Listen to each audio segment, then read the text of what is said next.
Fierce Love by Susan Scott. Picture this. It's a crisp afternoon in northern England. A couple who's been married for 10 years is standing at the edge of a gorgeous, shimmering lake. They've just left London after a business trip, trying to squeeze in a little getaway. But something feels off between them. Louise, the wife, quietly asks her husband Tom for his wedding ring. He's confused, maybe a little worried, but he slides it off and drops it into her palm. She removes her own ring, wraps both of them in her fist, and kisses her knuckles. Then, with a sob that seems to come from somewhere deep in her soul, she throws them. She launches both gold bands as far as she can over the water. They soar up, catching the sunlight for just a second, then separate mid-air before plunging into the lake with two barely noticeable splashes. Tom just stands there, completely stunned. Louise turns to him, her voice soft but steady, and says, "Now we'll always remember the exact moment and place when our marriage ended." How does a love story, a 10-year marriage, end like this? So abruptly, so definitively? What could he have possibly done just now to deserve that? Here's the thing. The answer is nothing, and also everything. What finally shattered their marriage wasn't some dramatic betrayal. It was one simple sentence he'd said an hour earlier. When she mentioned how beautiful their walk was, the birdsong, the lovely breeze, and asked why he seemed so down, he looked at his feet and mumbled, "Frankly, I'd rather be golfing." That was it, the final straw. Sounds impossible, right? That years of love could collapse over something so tiny. But here's what we're about to discover. Relationships almost never fail because of one massive explosion. They die from 1,000 things left unsaid, a million tiny moments of disconnect. They crumble gradually, and then all at once. Today we're exploring a remarkable book called Fierce Love by Susan Scott. And I'm going to make you a promise. By the end of our time together, you'll understand the one fundamental truth behind every single relationship in your life, whether it's with your partner, your friends, or your family. You'll learn not just what makes love last, but how to build a love so genuine, so strong, and so vibrant that it can weather any storm. This isn't about dating tips or quick fixes. This is about the very essence of human connection. So let's dive in. Hold on to that image of those rings sinking into the lake, because it perfectly captures something that happens in countless relationships. Everything seems okay on the surface. Maybe a bit quiet, maybe a little routine, but basically fine. And then one day, there's a moving truck in the driveway, or a note on the kitchen table, or two rings at the bottom of a lake, and someone's left standing there shocked, saying, "I never saw it coming." But they should have. We all should. Susan Scott, after thousands of hours talking with people about their lives, discovered something so simple yet so powerful that once you really get it, everything changes. Here it is. The conversation is the relationship. Let that sink in for a second. Not that conversations are part of the relationship or that they're important to it. The conversation actually is the relationship itself. Your relationship is nothing more and nothing less than the sum of all the conversations you've had, and all the ones you haven't. When a relationship is thriving, it's because the conversations are alive. They're robust, honest, and happening regularly. But when the conversations stop, or when they become shallow and surface level, the relationship starts dying. It's like a plant you've forgotten to water. Every time you avoid a difficult topic, maybe it's about money, or intimacy, or something hurtful that was said, you're adding it to a list of things you can't talk about. And with each topic you add to that list, the space for your relationship to breathe gets smaller and smaller. The possibilities for real connection shrink, until one day you realize you're making yourself smaller in every conversation just to keep the peace. You're having conversations so empty of meaning they practically echo with silence. And that's how a relationship ends, gradually then suddenly, one missing conversation at a time. So if conversation is the key, why are we so terrible at it? Why do we avoid the very thing that could save us? Well, Scott points to something fascinating and almost paradoxical. All conversations are with myself, and sometimes they involve other people. What does she mean? Each of us moves through the world with a filter, a unique lens, made up of all our past experiences, our beliefs, our fears, and our hopes. Scott calls this our context. It's like we all have a little wizard behind a curtain in our heads, pulling levers and projecting images, telling us what everything means. And that wizard is running the whole show. We don't see the world as it is, we see it as we are. This explains why two people can be in the exact same conversation and walk away with completely different memories of what happened. What you said and what they heard might as well be from different planets. Because while you were talking, their little wizard was whispering a story in their ear about what you really meant. And your wizard was doing the same for you. Think about your own life. Has your partner ever sent a short, one-word text, and you spent the next hour spinning a story that they were mad at you or losing interest? But later you discovered they were just cooking and their hands were messy so they couldn't type more. That's the wizard at work. Our beliefs create our reality. If you believe, for instance, that telling your partner your true feelings is risky, what will you do when they ask what's wrong? You'll say nothing. And that behavior, saying nothing, creates a result. A bit more distance, a little less trust. The relationship weakens, which confirms your original belief that it was risky to speak up. It's a self-fulfilling prophecy. The issue isn't whether your beliefs are right or wrong. The question is, are they working for you? Are they creating the love and connection you actually want? Because if they aren't, you need to choose a different belief, and that's where fierce love comes in. Now, the word fierce might make you think of anger, or aggression, or fighting, but that's not what it means here. A fierce conversation, Scott says, is one where we come out from behind ourselves and make it real. It's about being authentic. It's about choosing to show up truthfully in your life and in your relationships. Most of us live in careful relationships. We tiptoe around. We follow unspoken rules about what we can and can't say. We dodge conflict to maintain peace. And the result? It's boring. It's exhausting. It suppresses all the energy and passion that makes love worthwhile. A careful relationship is where love goes to die a slow, quiet death. A fierce relationship, on the other hand, is alive. It's passionate, robust, and untamed. It doesn't run from fear, it faces it head-on. It's not about having a perfect, comfortable life. It's about having a real one. Scott gives us a beautiful image for this. Think of your relationship as a campfire. When you first fall in love, the fire is blazing. You talk for hours, sharing your deepest hopes and fears. You're constantly adding logs to the fire. But over time, familiarity creeps in. The deep talks get replaced by logistics. Who's picking up the kids? What's for dinner? You stop tending the fire. And if you neglect it long enough, it goes out completely, leaving you raking through cold ashes, wondering where the warmth went. A fierce conversation is adding a log to that fire. Each time you choose to be real, to share something vulnerable, to listen with your whole heart, you're tending to the flame that keeps your love alive. The core idea, the bold line between a love that fades and a love that is fierce, is this: if you want to be a great partner, you must gain the capacity, the commitment, and the courage to connect with your partner at a deep level, or lower your aim. You can settle for water skiing on the surface of your relationship, which is fun for a while.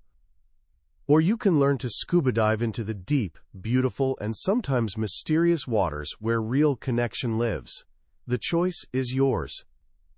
But before we can even start building this kind of love, we need to clear out the junk, the cultural myths about romance that have been setting us up for failure for generations.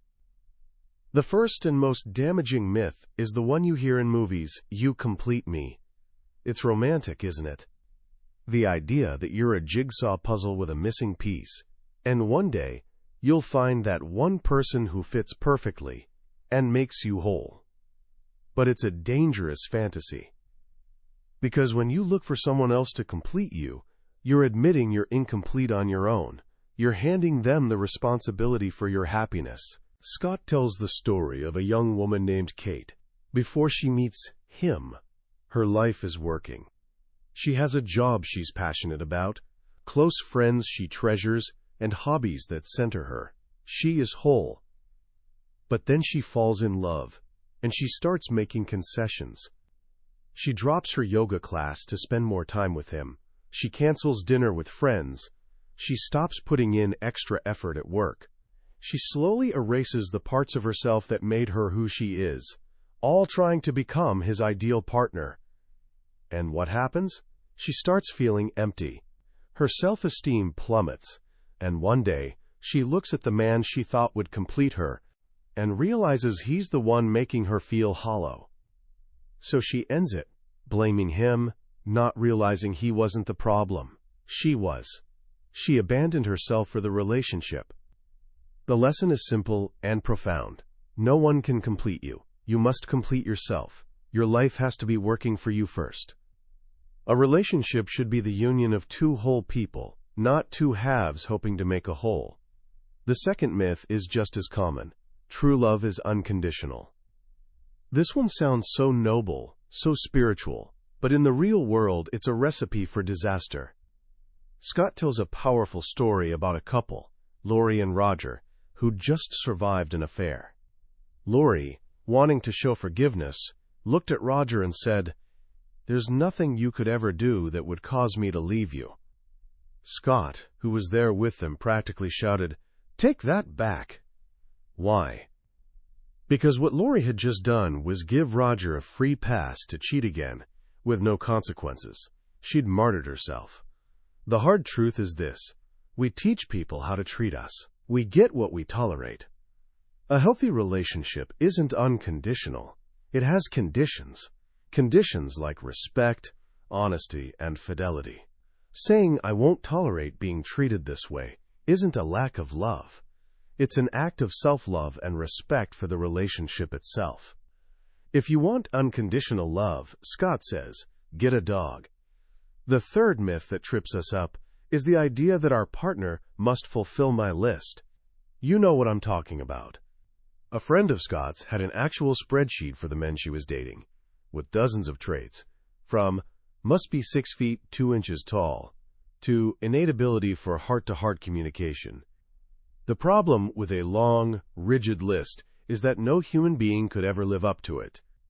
You'll spend your life searching for a fantasy, discarding people when they reveal their perfectly normal imperfections. The more powerful approach? Go ahead and make your list of ideal traits: loyal, passionate, adventurous, kind. And then be that list. Become the person you want to attract. Then there's myth number 4. If you loved me, you'd know what I want. This is the mind-reading myth. We drop hints, we sigh, we get quiet, and then we get angry when our partner fails to crack our secret code. But our partners aren't detectives. Expecting someone to know what we want without us telling them isn't just unfair. It's a guaranteed path to resentment. The solution is shockingly simple. Ask for what you need. Teach your partner how to be with you. Say the words. And finally, the 5th myth, the one made famous by the Beatles: love is all you need. It's a beautiful song, but it's not a blueprint for life. You can love someone with all your heart, but if your core values are completely opposed, if you want fundamentally different things out of life, love alone can't bridge that gap. You need love, yes, but you also need shared values, mutual respect, and a life you can build together without one person having to sacrifice their soul. So once we've cleared away these myths, how do we start building a fierce love? How do we have these conversations? It all begins with a conversation with yourself. Before you can ask, "Do I want this relationship?" you have to ask something more fundamental. Is my life working for me? Am I the person I was meant to be? Scott suggests creating what she calls a stump speech, a clear, powerful statement about your own life, answering 4 questions. Where am I going? Why am I going there? Who's going with me? And how will I get there? Notice that who's going with me is question number 3, not number 1. Your life's purpose has to be your center, not another person. When you have that clarity for yourself, you can then invite your partner into your world with strength and integrity. From there, you begin the ongoing work of tending to the fire. You have regular, "how are we really?" conversations, a health checkup for your relationship, where you can talk about what's working and what isn't, without blame. And when your partner is struggling with something, a problem at work, a conflict with a friend, you learn to use what Scott calls the Swiss Army knife of conversations. Instead of jumping in with advice, which we all love to do, you ask questions, deep, thoughtful questions that help them think through the issue themselves. Questions like, "What's the real issue here? How is this impacting you? If nothing changes, what are the implications? And most importantly, what do you feel?" By doing this, you're not solving their problem for them. You're helping them find their own wisdom. You're mining for the truth together. Of course, a fierce love isn't just about solving problems. It's about celebrating what's right. It's about, let me count the ways, the practice of giving specific, heartfelt appreciation. Not just a vague, "Thanks, babe, but I love the way you listened so patiently to our daughter tonight. You're such a wise and spectacular parent." This is the kind of affirmation that truly lands, that makes a person feel seen and valued. But what about when things go wrong, when feelings get hurt? This is where the repair kit comes in. First, you have to learn to say, "It's not you, it's me." A genuine apology is one of the most powerful tools you have. Scott reminds us of 4 simple yet profound sentences we must learn to say and mean. "I don't know. I need help. I was wrong. I'm sorry." An apology isn't, "I'm sorry you feel that way." That's not an apology, that's a dismissal. A real apology is, "I'm sorry for what I did. It was unkind. Please forgive me." And then there's the flip side. It's not me, it's you. This is giving feedback when your partner does something that hurts or concerns you. This is often the scariest conversation of all. But most of the time, our fear is about the delivery, not the message. The key is to avoid making up a story in your head about their intentions. Remember the wizard behind the curtain? Instead of launching an attack based on your story, you state a simple observation, and then ask 8 magic words. Can you tell me what is going on?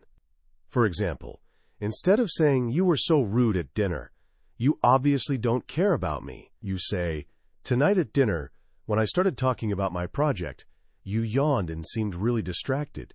Can you tell me what is going on?" This simple shift changes everything. It turns a potential accusation into a loving inquiry. It invites connection instead of conflict. But what if you've given feedback and nothing changes? What if a pattern of behavior is genuinely threatening the relationship? That's when you need to escalate from feedback to confrontation. This isn't a fight, it's a come-to-God talk that says, "I love you, but I don't love our life together." Scott provides a powerful 60-second script for opening this conversation. It's a model of clarity and compassion. You name the issue, give a specific example, state your feelings, clarify what's at stake for the relationship, own your contribution to the problem, state your desire to resolve it, and then, this is key, you invite your partner to respond. It's a conversation that saved the marriage of Michael and Tom, the couple fighting in the restaurant over a boat and fake eyelashes. But it's also the conversation that gave the kind doctor the clarity to leave his cruel wife, knowing he'd done everything he could. Because sometimes, even after all the conversations, love is no longer being served at the table. And you have to have the courage to leave. If a relationship does end, it's not a failure if you've been fierce along the way, if you've been honest, if you've shown up, if you've had the real conversations. A graceful exit is possible when there are no surprises. And what comes after? Love after love. There's joy to be found in solitude, in friendship, in family. The most important relationship you'll ever have is the one with yourself. And when you're truly happy in your own skin, when your own life is working, you realize you don't need someone else to complete you. You're already whole. You are the magic. In the end, what Susan Scott teaches us is that our most valuable currency in this life isn't money or success or status. It's our relationships. our emotional capital. And we build that capital, or we squander it, one conversation at a time. Every time you open your mouth, you have a choice. You can have a careful conversation, one that avoids conflict but creates distance. Or you can have a fierce one that takes courage but creates connection. You can add a log to the fire, or you can let it die out. The journey to fierce love isn't a quick fix. It's a practice. It's like driving a car at night, Scott says, quoting the author E.L. Doctorow. You can only see as far as your headlights, but you can make the whole trip that way, one conversation at a time. What a beautiful, powerful idea. That the world we create, the love we experience, the very house we live in, is built by the words we speak. So here are a few simple things you can do, starting today, to put this wisdom to work. First, for the next week, make a promise to yourself. Anytime you feel yourself getting upset or making up a negative story about someone's behavior, stop, take a breath, and instead of reacting, get curious. Ask those 8 magic words. Can you tell me what is going on? See what happens. Second, find a quiet hour for yourself this weekend. No distractions. And try writing your own stump speech. Where are you going with your one precious life? Getting clarity on your own path is the first step to being able to walk it with someone else. And third, look for an opportunity today to give genuine, specific appreciation.